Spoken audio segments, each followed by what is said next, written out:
What's up guys, welcome back to the channel.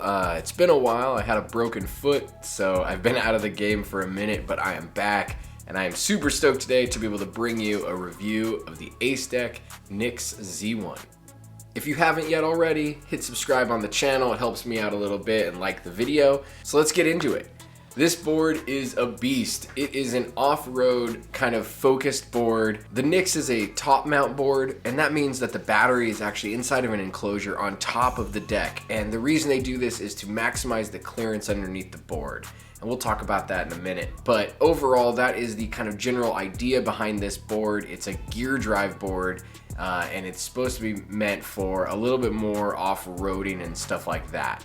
So what do you get in the box? Obviously you get the board itself. You get an extra set of tires and tubes, which is nice. So if you do blow a tire, you've already got two more. The bushings that are installed when you get it are the red bushings. These red bushings are at an 85A, and then they also come with softer 75A white bushings. And the white bushings, I immediately switched out at least the front so far. I might switch the back too, but I switched the front out because I'm a little bit of a lighter rider, and it's a lot more responsive when you switch to the white in the front. So I definitely recommend playing with the different bushings and seeing what you like depending on your weight. It also comes with 3 hex wrenches, a 4, a 3, and a 2.5, so you can access any bolt that's on the board.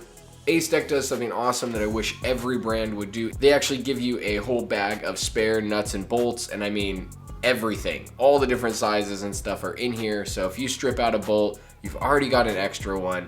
That's super beneficial. Because this board has 12mm axles, the nut that's on the axle is a lot larger than what you see on like a normal skateboard that are 8mm. So these are 12mm, and they give you a 17mm socket wrench for the 17mm nut that goes on there, and it is a really cool design. It's all anodized, and it just looks cool. Little things like that are always rad to see in brands.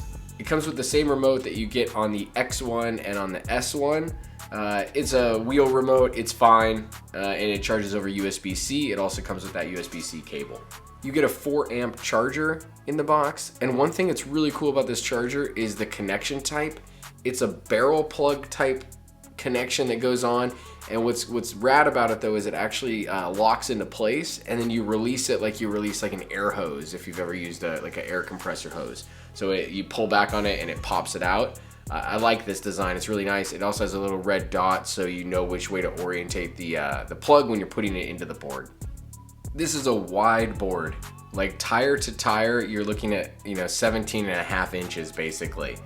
And it does give you a real sense of stability when you have that much width for sure, but it is something to note. It is a wide board. The overall length of the board, tire tip to tire tip, is 43 or so inches, right around 43 inches. So it's shorter than kind of I expected it to be. It's not like overly short or anything, but when you have an angled deck like this, it actually ends up being a little bit of a shorter ride, but it pushes those tires out to the furthest points, which is pretty cool. Where you stand, the widest part of it is just over 10 inches. I'd say it's like 10.1 or so, 10.2 or so inches at the widest point. It has kind of a lot of curvature in there, so it's hard to get like the exact measurement, but it's like just over 10 inches, which is great. So it'll fit most people's shoe size for sure. The wheelbase on the board is that means like from the axle to the axle center points is 35.5 inches. And that is really like kind of actually shorter. So the board, even though it's wide and stuff, it feels very nimble because of that. I got 46.2 pounds when I weighed the board. It's not a light one, but it's not like insanely heavy too. That's about what you get. Once you get into this much battery and power and size and stuff, you get to about a 40 to 50 pound board. This one's clocking in at 46.2.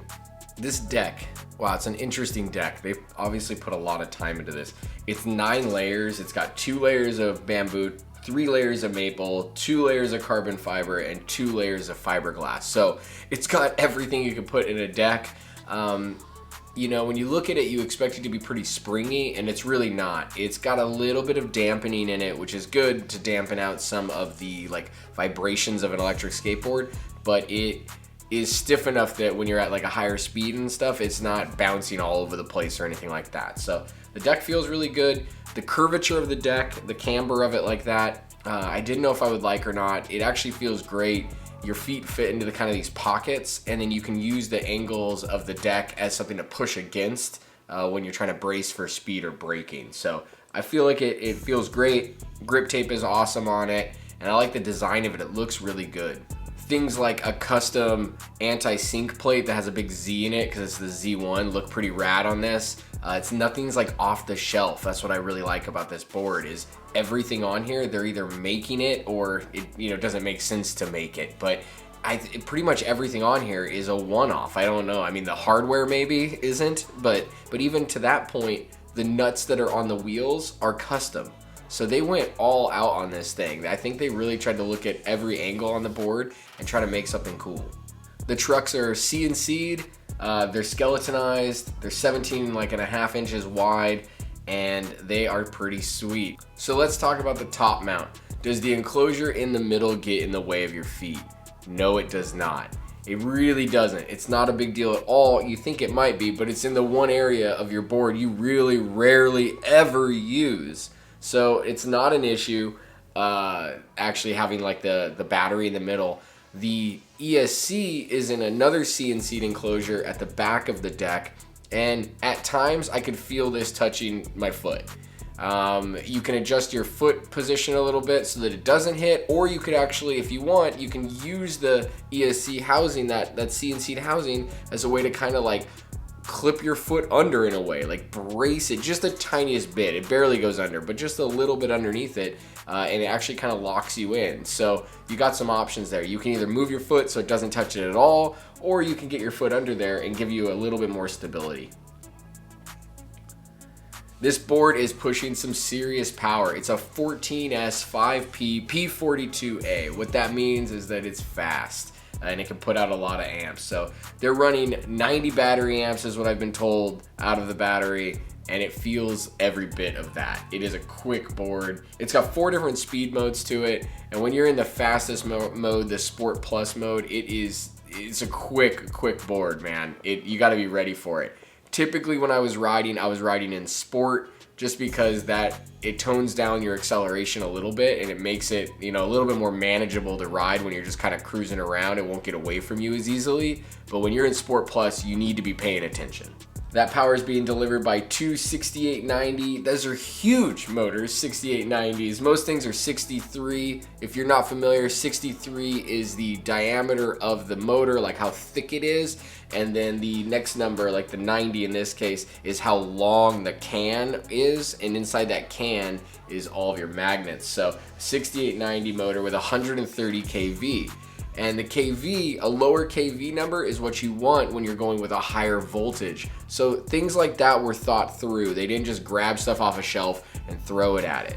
And by the way, these motors look amazing. I love the styling on them. It's not like any other motors I've seen. Very, very cool. They match up with a gear drive system that is so smooth, it's ridiculous. Like buttery smooth. There's like no rolling resistance. There's no lag. It's just you're on it and it is ready and engaged and throwing down the power. It comes rolling on some 8-inch pneumatics, and I like 8-inch pneumatics. I think they're super comfortable. They roll over everything. You don't have to worry about like little things in the road and stuff at all, and it just mashes over it. If you have the power to deliver, then I think 8-inch tires are fantastic, especially with an off-road style board like this. Speaking of power, the brakes on this are so strong you can just lock up the tires and it'll skid right out. Part of that is the gear drive, part of that is the ESC, part of that is the power, the batteries they're using. All of that together give you the ability to just lock it up whenever you want. But you can also go on the remote and tone down the brakes. And that's what I did. I put it down to like, I think 35 or 40 out of 100, and it's still just so strong. The brakes are so strong. It's fantastic. So the board can take bindings. It doesn't come with any. I think it doesn't come with any because the board is so powerful. I think they're a little nervous that someone's gonna really, tweak themselves.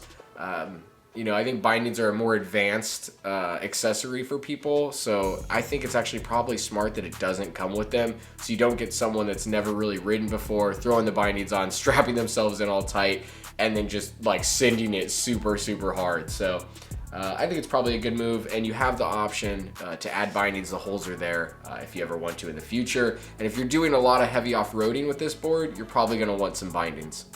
The wheels on the board are super cool. They're CNC'd also. There is CNC parts all over this thing, but they're CNC'd. They look great. They're aluminum, and I just think they're really nice looking. The board has a top speed of 37 miles an hour, which is plenty quick. Acedeck is giving the range on this board. I mean, and range estimates are all over the place. It depends on your weight, the wind, what, you know, are there hills, how fast and hard are you riding? It really changes all over the place, but they're saying it's about a 35 to like 45, 40, I think 43 miles. They have it in kilometers of 55 to 70 kilometers, but about, I'd say you can probably get 35 to 45 miles with it, just depending on how you ride it.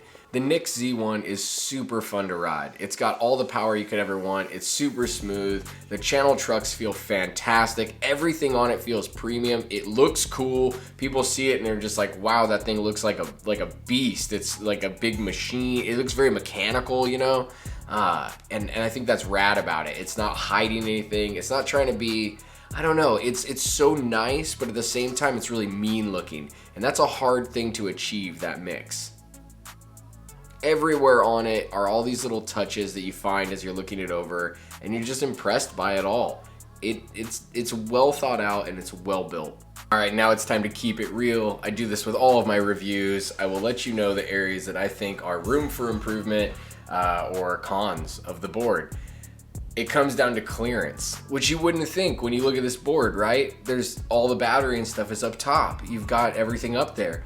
And directly in the middle of the board, from the ground to the bottom of the deck, is 5.5 inches. That's a ton of space. So you can go over, you know, a 5-inch rock and you'll be good.